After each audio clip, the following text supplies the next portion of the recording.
Here I have a photo of a fisherman, and as you can see, the background scene is really cluttered. But when I have a go at painting this, I've decided that I'm going to do it in Procreate because I want to use the Grunge brush that I normally only ever use in interior scenes and portraits to see if I can create something that means I haven't got to paint all of that clutter. So let's get right into it.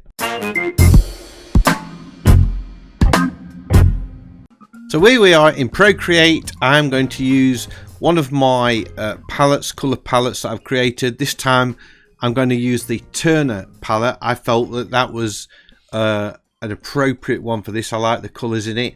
I begin by changing the background colour to a grey, and then I create a new layer and start using the Grunge brush, as I say, to kind of scumble in this sort of background effect that means I haven't got to paint a good quarter of the canvas once I've got that on.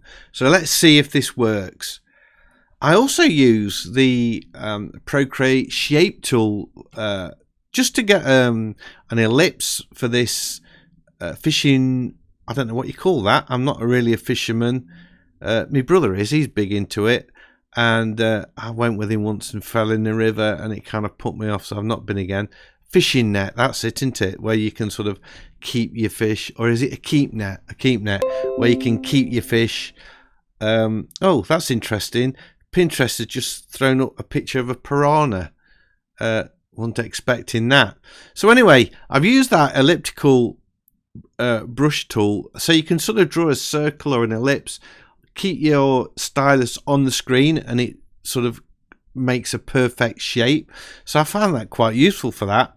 I'm not sure if I've ever used that much before. And then I sort of resize it because I'm going to use my canvas is a lot taller than the photograph, and I've decided I did that deliberately because I wanted lots more water in the foreground than in the actual photo. And this is a study, really. It's not a finished painting as much. I just want to see if it's going to work. So I'm not like going to go for a likeness of the person and put loads of detail in it. It's a study in seeing if this Grunge brush works for my background. And kind of at this point, I'm sort of panicking a bit and wondering if it is actually going to work. You see I sort of flick in a few reeds and then decide I didn't like them and erase them and put a few more in. And you notice I've got them below the keep net, which actually I think they look all right there, but I do move them higher up. And looking at that now, because that's where they were on the photo, I'm feeling maybe they would have been better if I'd kept them lower down. But, you know, never mind. This is what I've gone with. So I'm sort of messing about with this black background, thinking I do need a few reeds and grasses because I do want you to think, or I do want you to see that it is grass and not some sort of grungy, horrible wall or something like that. So I flick those grasses in. And I would be interested actually what you guys think. If you think it's actually worked at the end of the painting, if you could stick a comment down, I'd appreciate that. Say yeah, that's okay, or ooh, that didn't work, and I won't be doing that again. So I like the Turner palette I'm using, which is a strange one to choose really, because it was the actual painting I took it from was a sort of a sunset scene on this sort of Thames, I think, of Turner, which is a classic sort of one of his paintings. So not necessarily the most obvious choice of palettes. I just like the colours in it, and I am trying to get away from picking colours off the colour wheel. If I do that, I tend to go for sort of realistic colours, whereas if I use a colour palette, a limited palette, it forces me to be a bit more creative in the use of colour, and I think I get more stylized paintings.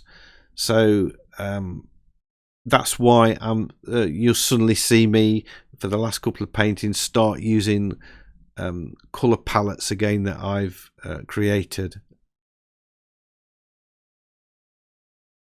So I was at this point, I am thinking, you know what, I like the grungy thing. I think that's going to work. I can now continue on the water, and I've got sort of little bits of the grunge brush in the water, so it sort of ties all that together. I'm not sure if I paint over it all. I can't remember now what I did, but I did felt I was struggling a little bit with the water and the reflections in the water to start with.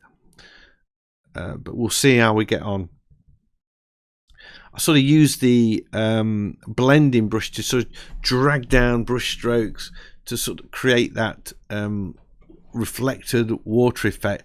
But I felt in this case it looked a bit laboured and as though the colours were getting a bit sludgy under that keep net. It wasn't really...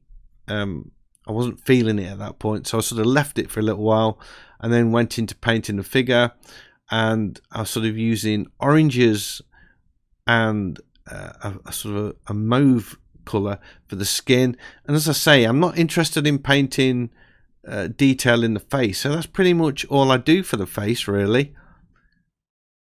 But I do think it gives it a nice stylized look, and I do want it to pop a bit more, so I'm going to go in with some lighter colours on his shirt, lift that up a little bit, sort of make it pop. I think that makes all the difference. Not white, you never want to be going right up to white, but certainly a lot lighter than the shadow colour. And I'd also go in with a blue over the top of that. I was toying with the idea of more of a sort of a warmer pinky highlight, but I went for the cooler one.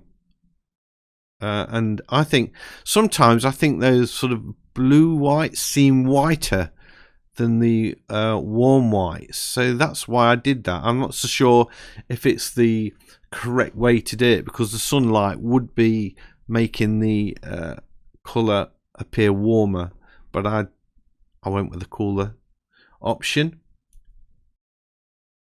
You see, I'm not sort of going into a lot of detail in the hands or anything like that. This is just a fun thing. It took me, I don't know, an hour or something to like that. You notice I'm using the grunge brush to get a texture on that keep net, and basically what I did there, I just touched I made the brush really big and just touched it on the canvas once and lifted it off, and it left that kind of texture on the net, which I thought was quite nice.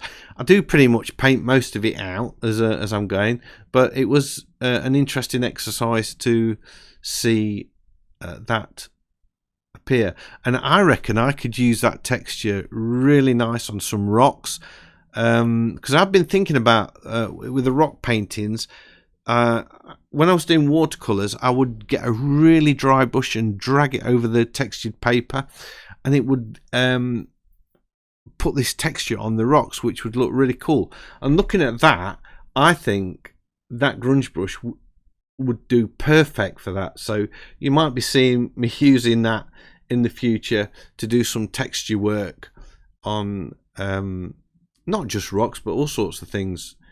So I stumbled across that when I painted this, which was earlier on today. So that will be interesting. What I'm doing now, I felt that I was getting kind of a defined line with those reeds, and I painted a few more in the water. Here we go. I'm going in with that sort of blue now. It's to add even more highlights into his shirt. And it kind of adds a little bit of contrast between the sort of monochrome of the purple shirt that I'd put in before, and I felt that blue would just add a little bit more interest and tie that purple into the pretty much blue of the rest of the painting.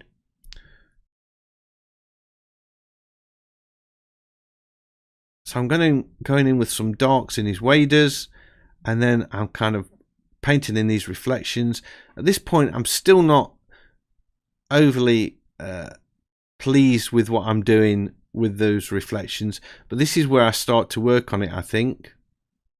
Yeah, and I start to add a little bit of colour into the reflections, and especially in the foreground I start putting a little bit of colour in, and then you can see I'm putting some ochre in there, and I'm thinking, oh, you can't really see the ochre in the background at all, but it could be out of view. That's my excuse, that's my theory behind it all, and that's what I'm sticking with. And then I wanted some highlights in that water as well, just to add a tiny little bit of sparkle, as it were. And now I'm feeling much happier. At this point I need to get that fishing rod in, and that's got to go in with one stroke. I can't be messing about sort of doing little jagged paint strokes. It's got to go in one. So that took 2 or 3 attempts. Then I just erased out the rod from his hand, put the cork part of the handle on there, just thinned it down a little bit with the eraser, put his fishing reel on. So I felt that went rather well.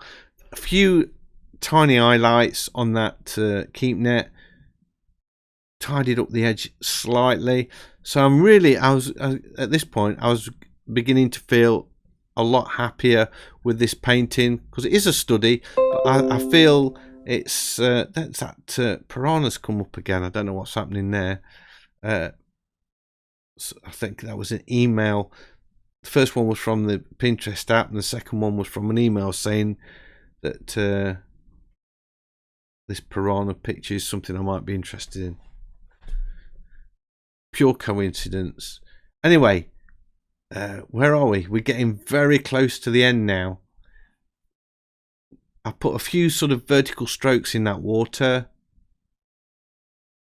Get it signed. Really near the end.